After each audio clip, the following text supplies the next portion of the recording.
Well, this is a frontier that no one has ever done this work before. We're likely, if the project is successful, to make profound discoveries about life in extreme conditions. Can life exist underneath the ice in Antarctica? That has implications for understanding how life develops in the snowball Earth hypothesis of the world in previous glaciations. It helps us to understand the potential for life living in Europa, the Jupiter's moon, which is covered by an icy crust and has a liquid ocean underneath it. We don't know whether life can exist in subglacial lakes. Wherever we find water, we find life. So we expect it to be there, but understanding it, working out whether it's on the edge of survival or thriving in that environment is a very exciting thing.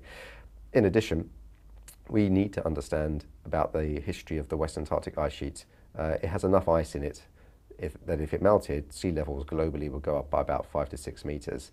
And so what we really need to understand is the last time that happened, to see how close to those environmental conditions we are right now. And we simply don't know that. And so what we're aiming to do in the project is to understand, if we can, the date, the age of the West Antarctic ice sheet, and that will tell us the time that it was last not there, and allow us to understand the present day of risk of collapse. We know of over 360 subglacial lakes in Antarctica. Lake Ellsworth stands out among many of those in a number of ways. Firstly, it's quite small, so we can comprehend it quite easily. Secondly, it's in West Antarctica, and rather as opposed to East Antarctica, West Antarctica, researching subglacial lakes there allows us to understand something about the history of that bit of the ice sheet, which is particularly interesting to us.